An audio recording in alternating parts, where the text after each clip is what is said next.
Well, hello and welcome to another Kings at Home daily. We're working our way through the Gospel of John. We're in chapter 10, got verses 1 to 21 today, all looking at the Good Shepherd, Jesus, and how he feeds his sheep, loves his sheep, and focusing really on the fact that God knows us and loves us. The reality is that the world needs a shepherd, someone to guide us, to lead us. With so much uncertainty around us at the moment that we can't seem to get a handle upon the pandemic, can't seem to get a handle upon how to respond to it. Even details about Brexit and just political unrest in even our own lives. We need a shepherd. We need someone who is outside of time, someone who's not limited by the resources that they have. They're not limited by the energy levels that they have. They're not limited by their understanding or intelligence. We need someone outside of all that who can shepherd us and lead us. And the Bible reveals that God is that shepherd. Jesus is the one who comes alongside us and shepherds us. In Matthew 9:36 it says, "When Jesus saw the crowds, he had compassion on them because they were harassed and helpless, like sheep without a shepherd." We need a shepherd, and Jesus is that great shepherd. Hebrews 13:20 says that he's the great shepherd. 1 Peter 5:4 says that he's the chief shepherd. He's the only one we need to look to for guidance and direction. We obviously find that direction in his word, and let's read together John chapter 10 verses 1 to 21. "Very truly I tell you, Pharisees, anyone who does not enter the sheepfold by the gate, but climbs in by some other way, is a thief and a robber. The one who enters by the gate is the shepherd of the sheep. The gatekeeper opens the gate for him, and the sheep listen to his voice. He calls his own sheep by name and leads them out. When he has brought out all his own, he goes on ahead of them, and his sheep follow him because they know his voice. But they will never follow a stranger. In fact, they'll run away from him because they do not recognize a stranger's voice." Jesus used this figure of speech, but the Pharisees did not understand what he was telling them. Therefore Jesus said again, so he's going at it again, he's repeating himself. He says, "Very truly I tell you, I am the gate for the sheep. All who have come before me are thieves and robbers, but the sheep have not listened to them. I am the gate. Whoever enters through me will be saved. They will come in and go out and find pasture. The thief comes only to steal and kill and destroy. I have come that they may have life and have it to the full. I am the good shepherd. The good shepherd lays down his life for the sheep. The hired hand is not the shepherd and does not own the sheep. So when he sees the wolf coming, he abandons the sheep and runs away. Then the wolf attacks the flock and scatters it. The man runs away because he is a hired hand and cares nothing for the sheep. I am the good shepherd. I know my sheep and my sheep know me, just as the Father knows me and I know the Father. And I lay down my life for the sheep. I have other sheep that are not of this sheepfold. I must bring them in also. They too will listen to my voice, and there shall be one flock and one shepherd.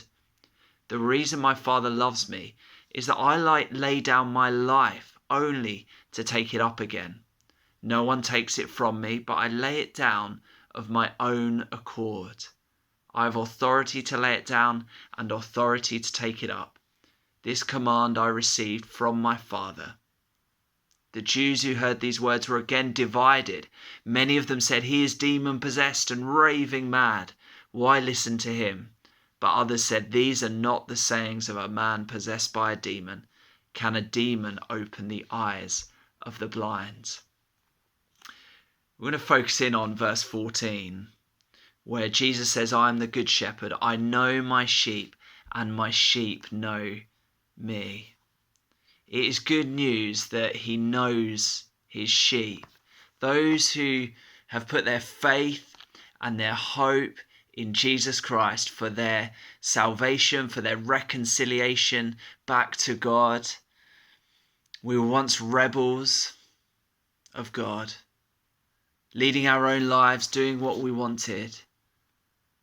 Jesus is the one who reconciles us back to God, who takes us from darkness into light. We have our hearts transformed. We get a new heart with new desires and new affections. Those who have put their faith in Jesus for this reconciliation are known by the shepherd. The shepherd knows them. Do you know how revolutionary that is, that Jesus knows you? He doesn't just know what you reveal to him about yourself. You know, the stuff that you post on your social media account, the good stuff, the things that you're happy for others to see, but you withhold a load of stuff, things you're not proud of, things that you wish you hadn't thought or said. You're not posting about those. Jesus knows it all.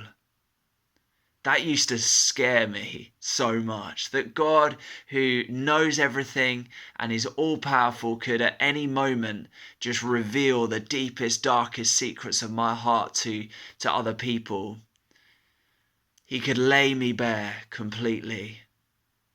It used to scare me until I realized that God is not an angry man in the sky. He's not someone waiting to pour out his wrath upon me. No, he's poured out his wrath upon Jesus the Son. Jesus taken my place. He loves me. He knows me. That is a good knowing. He affectionately cares, knows my deepest, darkest thoughts and desires, my addictions and struggles, and yet I am fully known. Fully known. Oh, such a beautiful reality to be fully known. No secrets. It's wonderful. So Jesus, the shepherd, knows us. But secondly, the second part of that verse 14 is that the sheep know Jesus. The sheep know Jesus's voice. If you're one of his sheep, you know him. You've responded to his call for salvation. He said, "Come, follow me," and you've heard his voice. You know his voice, and you've followed him. And since following him, you've read the word. You've got into the word. You've this daily bread. You're listening to God's voice, and you know what he says. And obviously, the more that you read God's word, the more that you get to know his voice. The more that you know him. It's so good to be known by the shepherd and for us to know him, to know his voice. It's a good voice. It's a wonderful voice. It's a voice that affirms us in our adoption as sons and daughters. It's a voice that comes alongside and encourages us and strengthens us and challenges us. It's a voice that at times has to bring discipline and correction because he loves us. He only disciplines those he loves. It's a love that will at times allow suffering and hardships and trials and persecutions into our lives as we share in the sufferings of Christ. This is our shepherd. He's the only shepherd worth following. Do you know him? Do you know him? He's laid down his life for his sheep. Ultimately, he did this on the cross. He lived a perfect life, the perfect life we could not live. He died the death we deserved to die, taking the wrath, the punishment, the guilt, and the shame upon his shoulders that we deserved for the sin that we have committed against a holy and perfect God. He rose again to new life. He's seated at the right hand of the Father. He overcame sin, Satan, and death. He laid down his life for his sheep. Let us follow him. Let us listen to him. Let's read his word. Let's follow his voice. Let's get to know him better. He's a good shepherd.